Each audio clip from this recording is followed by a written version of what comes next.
En términos, en un contexto de pandemia, bueno, hay que recuperar también, obviamente, y transitar estos temas para, porque las otras problemáticas de salud se han mantenido durante todo este año y pico de pandemia. Con lo cual, está bueno que charlemos con la doctora Mirta Díez, que es jefa del Servicio de Insuficiencia Cardíaca, Hipertensión Pulmonar y Trasplante Cardíaco del ICVA. ¿Qué tal, Mirta? ¿Cómo le va? Claudio Santamaría la saluda. Hola Claudio, buenas tardes, mucho gusto de estar con ustedes. Bueno, así que mañana entonces es el Día Internacional del Trasplante de Órganos y Tejidos. Exacto, mañana a nivel internacional se celebra este día que básicamente tuvo como objetivo cuando se decidió celebrarlo el agradecimiento a todos los donantes que hacen posible que, bueno, otros pacientes recuperen su vida a partir de esta, digamos, decisión tan solidaria y altruista como es la donación de órganos. Y es siempre una oportunidad para seguir concientizando y seguir trabajando en pos de aumentar la donación de órganos. Un gran avance fue allá en el 2019 con la ley, la ley Justina, perdón. Sí. ¿Ha funcionado realmente? ¿Podemos decir que fue un avance en este tema? Definitivamente la ley Justina fue un avance. Ustedes recuerdan que la ley Justina se comenzó a trabajar en su sanción vinculado con una historia personal de una niña que esperaba un corazón y lamentablemente falleció, y toda su familia se decidió a trabajar en pos de aumentar la donación.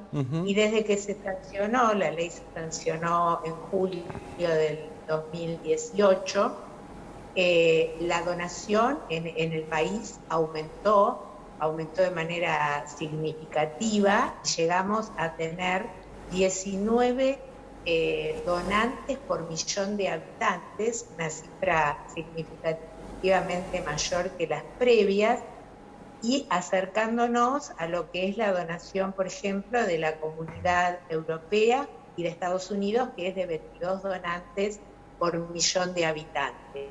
Ese año posterior, o sea, al año de la sanción de la ley, se habían realizado 800 y pico operativos de ablación que permitieron la realización de 1900 trasplantes a nivel nacional.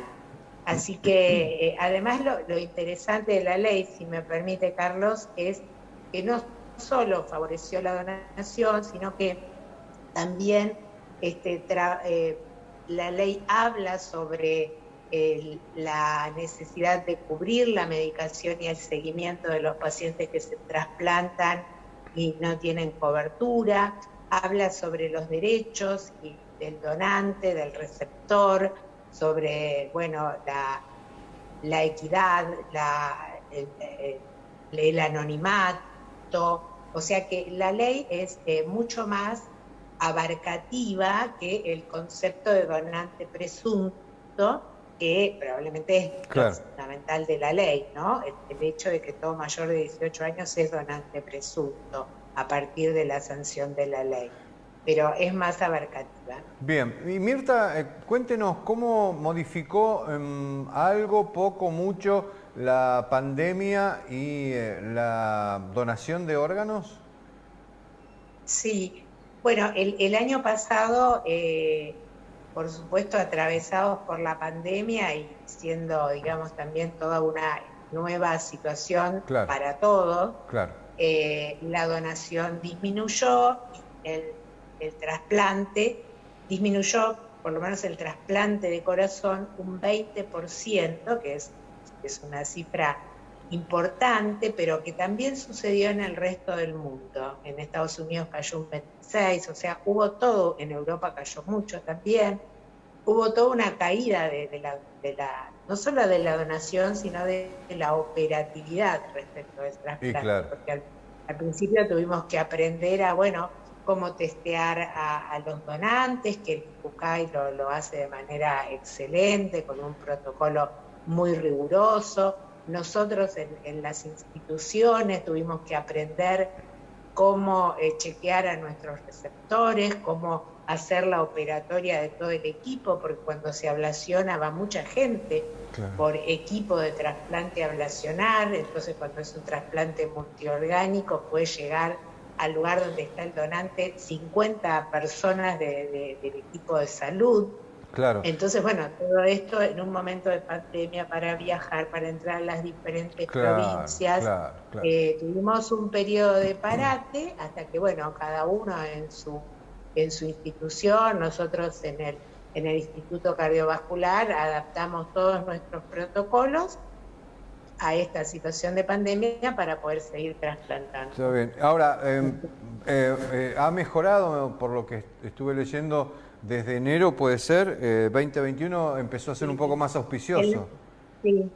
Nosotros decimos que bueno, que el 2021 parece venir con expectativas positivas, porque respecto de corazón ya se realizaron 11 trasplantes, lo que es un número, digamos, nuestra cifra habitual en Argentina, como decía, está entre 90 y 120, entonces que en un mes se hayan hecho este número de trasplantes es auspicioso. Así que realmente tenemos mucha esperanza de seguir así, porque como usted comentó, la gente en la pandemia no se curó de las patologías que padecía, entonces seguimos teniendo muchos pacientes con insuficiencia cardíaca muy avanzada que necesitan órganos y por supuesto, bueno, con otras patologías. Yo hablo del trasplante cardíaco porque es lo que hago, pero por supuesto los receptores que esperan un riñón, un hígado, un intestino, pulmones, etc.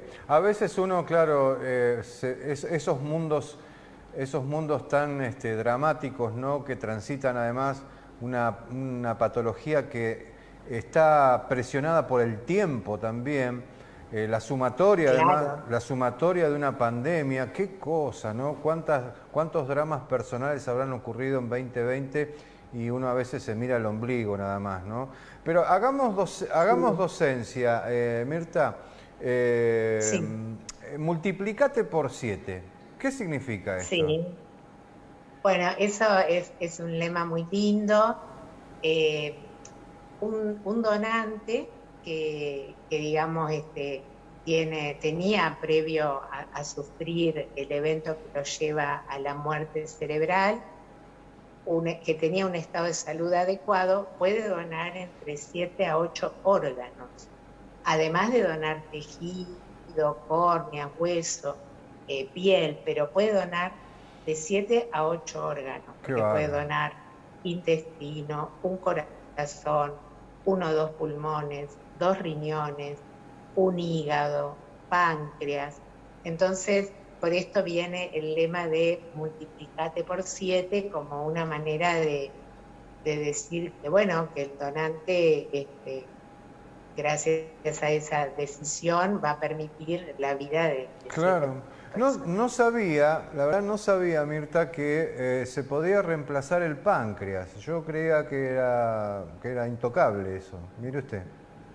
No, hay algunos trasplantes de riñón, sobre todo en los pacientes que vienen de la patología diabética, que se puede hacer renopancreático. Es raramente, no es un trasplante que se haga aislado, pero como renopáncreas sí, también se pueden trasplantar islotes de páncreas. Junto con el trasplante de intestino son los trasplantes en los cuales se ha evolucionado en los últimos años. Bien. No son de tanto tiempo previos.